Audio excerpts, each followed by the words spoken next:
4.5 साल गुजर गया, बाबा जी को याद नहीं रहा कि आजमगढ़ में विश्वविद्यालय बनेगा नहीं बनेगा। और जब उनका जाने का नंबर आया है तो विश्वविद्यालय का शिलान्यास कर रहे हैं और इसी शिलान्यास के साथ ही भारतीय जनता पार्टी की सरकार की समापन की भी नींव यहीं पड़ जाएगी।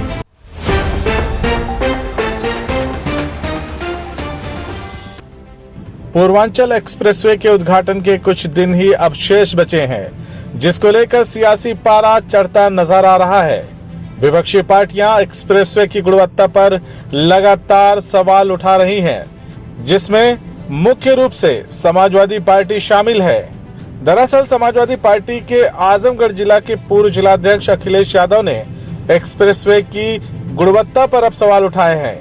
अखिलेश यादव ने दावा किया है कि पूर्व मुख्यमंत्री अखिलेश यादव द्वारा दिसंबर 2016 में शिलान्यास किया गया था, जिसके निर्माण में वर्तमान सरकार द्वारा पूर्वांचल एक्सप्रेसवे के निर्माण में गुणवत्ता और मानक की अनदेखी की गई है। उन्होंने कहा कि 2022 में समाजवादी पार्टी की सरकार बनने के बाद इसमें आवश्यक सुधार किया जाएगा। साथ ही उन्होंने कहा कि नाम बदलने वाली योगी सरकार ने सबसे पहले इस पूर्वांचल एक्सप्रेसवे से समाजवादी का नाम हटाया और इसे अपना नाम अंकित कराने के लिए मानकों की अनदेखी करते हुए जैसे तैसे निर्माण कार्य पूरा कराया, जो नागरिकों की भावनाओं के खिलाफ है। अखिलेश यादव ने कहा कि आजमगढ़ जिले में जितना भी विकास कार्य हुआ है वह सब समाजवादी पार्टी की सरकार में हुआ है, जिसमें मुख्य रूप से सठियाव चीनी mill, Azamgarh roadways, PGI Chakrapanpur hospital, Azamgarh Ballia 4 lane, bus station Mubarakpur, बुनकर वितरण केंद्र और 132 केवी विद्युत उपकेंद्र आदि शामिल हैं।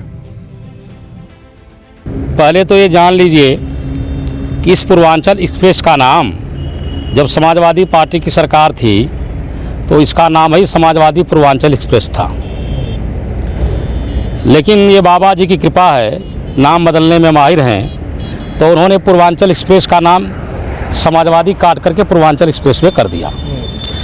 और यह 2016 में माननीय उस समय के मुख्यमंत्री राष्ट्रीय अध्यक्ष श्री समाजवादी पार्टी अखिलेश यादव जी ने इसका शिलान्यास किया था और इसके पीछे उनकी मंशा थी कि लखनऊ से जो बाराबंकी, अमेठी, सुल्तानपुर, फैज़ाबाद, ये आपके अंबेडकर नगर, आजमगढ़, मऊ, गाजीपुर, बलिया तक की दूरी को कैसे कम किया जाए ताकि लोग सुविधाजनक ढंग से और कम समय में आसानी से राजधानी की यात्रा कर सकें।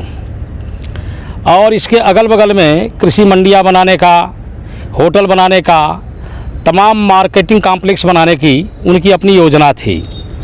लेकिन जोगी बाबा जानते हैं कि जोगी बाबा तो नाम बदलने में माहिर है, उनका इस एक्सप्रेसवे से कोई मोह माया तो है नहीं, तो इन्होंने इसके बजट में कटौती भी कर दिया।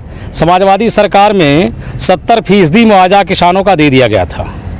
लेकिन बहरहाल जैसे भी है ये बन के तैयार है।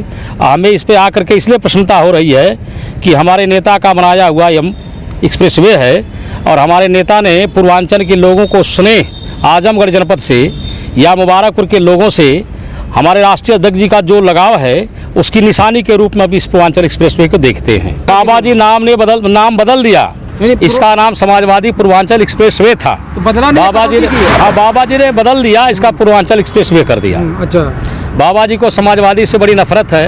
आप जानते हैं कि लाल टोपी वालों को वो देख लेते तो रात भर उनको नींद नहीं आती है, तो समाजवादी नाम सुन करके उनको भय सताने लगता है कि कहीं हमारी कुर्सी तो नहीं चली गई। तो समाजवादियों से बहुत भयभीत हैं, तो इसलिए समाजवादी नाम उन्होंने कटवा दिया। देखिए, राजनीति में भाषा का बड़ा महत्व है। भारतीय जनता पार्टी के नेता भाषा पर संयम खो चुके हैं और झूठ बोलने में बड़े माहिर लोग हैं।